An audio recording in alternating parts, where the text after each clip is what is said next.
Théophile, bonsoir. Bonsoir. Merci d'avoir accepté notre invitation. Question traditionnelle pour débuter cette interview. Comment vous êtes arrivé sur ce projet ? De manière assez traditionnelle, par un casting. C'est-à-dire que j'ai un agent qui s'occupe de moi, elle m'a envoyé sur ce casting. Et j'ai appris un texte et je l'ai récité devant le réalisateur qui était présent. Ce qui est assez exceptionnel, oui. Voilà, Bernard C'est Stora. vrai, c'est rare. En général, les réals ne sont pas là pendant les castings, ou rarement. En première étape, assez rarement. Deuxième étape, évidemment, ils veulent être là pour voir un peu l'acteur qu'ils ont vu déjà par le médium d'une vidéo, pour le rencontrer. Et là, Bernard Stora a tenu à être là directement. Et Il est comment, Bernard Stora ? Bernard Stora, j'ai eu un casting assez difficile parce que j'avais un long texte pour un personnage, comme vous avez pu le voir, qui est plutôt muet. Plutôt taiseux, oui, c'est vrai. Plutôt taiseux. Et j'avais un long texte et je ne comprenais pas bien pourquoi. Et bon, je l'ai récité, j'ai fait ce que j'ai pu, j'étais un peu intimidé. Et il avait ce regard très sévère, comme il peut l'avoir parfois, et qui en même temps, au fur et à mesure du tournage, on comprend qu'il n'est pas sévère, mais plutôt bienveillant, en fait, paternel. Et au début, Mais ça, lors du premier casting, Voilà, on ne le sait pas tout de suite. Exactement. D'accord. Alors justement, comment il vous a aidé ensuite ? Comment il vous a dirigé pendant ce tournage ? Il m'a assez peu dirigé, il s'est plutôt concentré sur les personnages qui parlaient beaucoup. Oui. Bernard Lecoq a énormément de textes. C'est vrai, il est quasiment dans Voilà. toutes les scènes ou pas loin. Oui. Il est omniprésent. Et moi, je le suis, et c'est un personnage qui est très en réaction. Donc je jouais beaucoup plus avec mes partenaires que sous la direction d'un chef, en fait. On va parler de ce personnage, vous en avez dit quelques mots, Antonin. Alors c'est vrai qu'il est un peu taiseux. Comment vous l'avez préparé ? Parce qu'il évolue en même temps au fil de l'histoire. Ça, c'est intéressant. Bien sûr. Moi, je fais souvent déjà une préparation. Je fais beaucoup de films historiques. Donc je fais déjà, en gros, une préparation sur le contexte. Je lis un peu, je regarde quelques docus. Là, c'était la période de la Restauration. Donc j'ai un peu appris, je me suis un peu remémoré ce que j'ai appris à l'école. Donc ça, c'est une chose, une petite chose. Et mais ensuite, ça veut dire quoi ? Vous allez dans une bibliothèque ? Oui, c'est vrai. Oui, je vais dans une bibliothèque. J'aime beaucoup ces moments-là qui sont assez privilégiés et qu'on peut s'intéresser vraiment à une période avec véritablement un objectif qui n'est pas un contrôle ni une échéance comme ça. C'est pas scolaire, mais ça permet de vous imprégner du climat et de l'époque. Après, il ne faut pas non plus prendre trop de distance, je pense, avec cette époque-là, parce que les personnages sont en train de la vivre. Donc, ils ne sont pas à cette distance froide, historique qu'on peut avoir en lisant dessus. Donc, faut faire un peu attention avec ça. Ouais. Donc ça, c'est la première phase. Ça, c'est la toute première phase. Et ensuite, je m'attaque vraiment à l'essence du scénario, au personnage, à ses interactions avec les autres. Et ce personnage-là, comme je disais, est très en réaction avec les autres. Il est assez muet, il est suiveur, il est très physique, très zélé. Il va toujours rendre service, il n'hésite pas à plonger dans la mare s'il le faut. Voilà, et je crois qu'il s'amuse beaucoup à suivre son mentor. Et justement, son mentor va lui apporter autre chose en tant qu'homme, va l'accomplir, cet Antonin.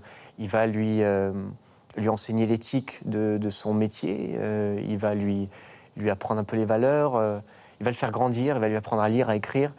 Et au final, le personnage d'Antonin a énormément évolué, et avec une ellipse.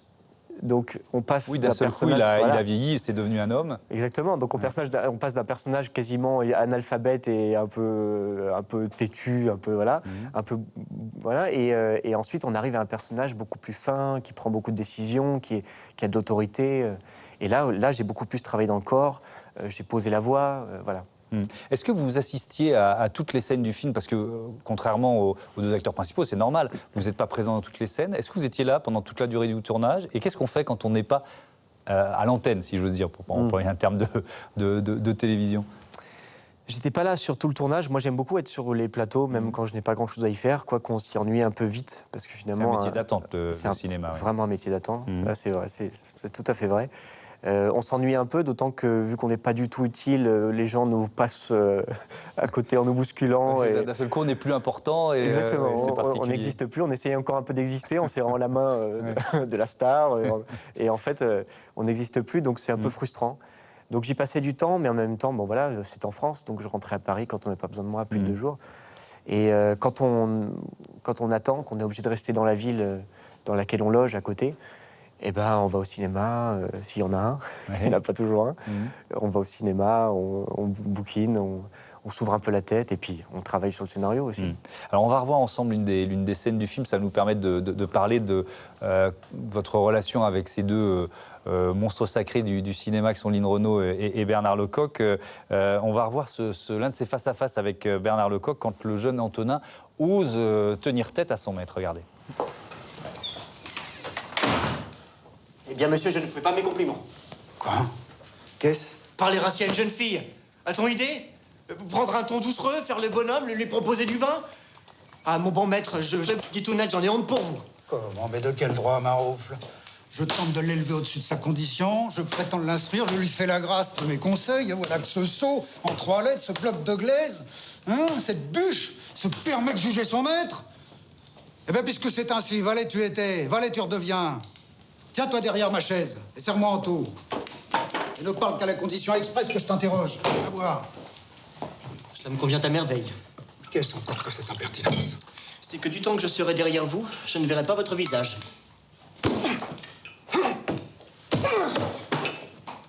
Maître, qu'avez-vous?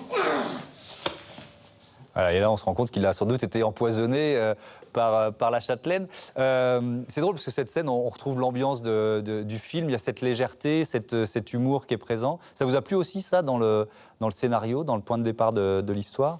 Beaucoup. Moi, j'ai pris ce film, j'ai accepté de le faire pour beaucoup plus pour la petite histoire que la grande. Si vous voulez, c'est plus pour l'intrigue, pour l'esprit qui l'anime, pour les dialogues qui sont savoureux, je trouve. C'est pour ça que j'ai dit oui à ce scénario. Et alors, Bernard Lecoq, justement, je disais monstre sacré du cinéma et de la télévision, peut-être encore plus. Comment vous avez travaillé avec lui? Il vous a conseillé?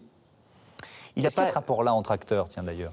Il y a ce rapport de fraternité entre acteurs, d'entraide, l'un ou l'autre. Là, c'était plus lui qui m'aidait que moi. J'avais pas grand-chose à lui expliquer. Et je me suis beaucoup inspiré de lui, justement parce que moi, j'ai un personnage en réaction, donc je regarde toujours l'autre acteur. Je m'inspire de lui, je réagis en fonction de lui. Donc ça m'a énormément servi de voir un homme qui évolue avec générosité et bienveillance toujours sur le plateau. C'est un homme très accessible, extrêmement gentil, qui connaissait les noms de tout le monde, qui était apprécié par tous. Je crois que sa méthode pour finalement bien jouer, c'est d'être confortable sur un plateau et d'avoir que des amis autour de lui.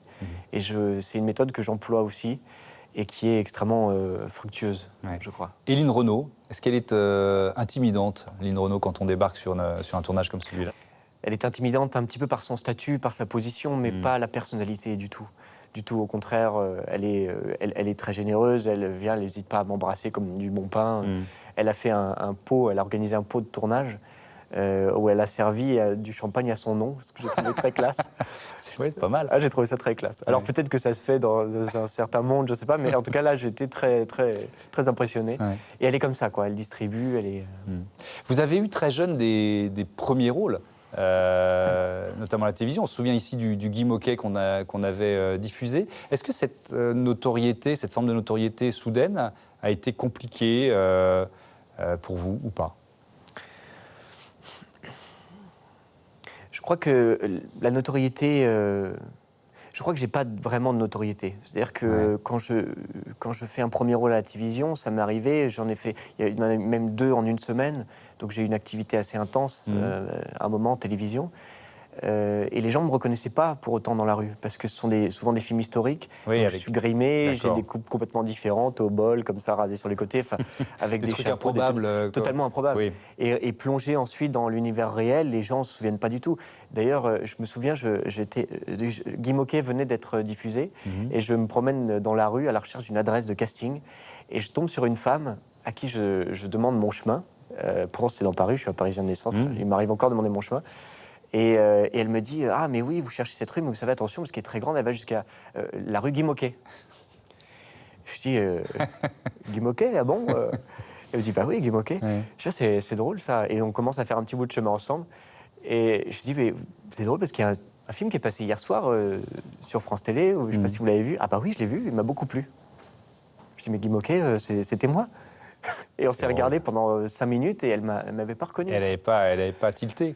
Mais ça, c'est quoi? C'est une leçon d'humilité, alors, du coup, peut-être? L'actorat, je pense que c'est une leçon d'humilité permanente. C'est-à-dire qu'un jour, on tourne, tout se passe bien, c'est merveilleux, et le lendemain, on repart à la recherche de travail. Donc il y a des hauts. Ça, vous des l'avez bas. vécu aussi. Oui, bien sûr. Et je le vis même tous les jours. À la fin d'un projet, si j'ai rien qui va suivre, même si c'était un gros projet, que j'ai gagné beaucoup d'argent, que j'ai bien profité, que j'ai eu un rôle superbe, et que j'ai vu beaucoup de gens, que j'ai eu des interviews et tout ça, le lendemain, je rentre chez moi Et vous repartez à zéro d'une certaine façon. En tout cas, c'est dans cet état d'esprit que vous voulez vous mettre. Ouais, et puis je m'y mets automatiquement, c'est même pas une question de volonté. D'accord. Alors justement, on va terminer sur le prochain film avec vous, à découvrir. Où ça, au cinéma, à la télévision? À la télévision, c'est une série pour France 3 qui s'appelle Ceux de 14, et j'interprète le personnage principal de Maurice Genevoix, qui a écrit un livre qui s'appelle Ceux de 14, qui est un gros pavé. Et on a décidé d'écrire un scénario à partir de ce bouquin-là. Donc c'est 6 épisodes de 52 minutes sur l'immersion dans la guerre de 14. Et vous jouez quel rôle?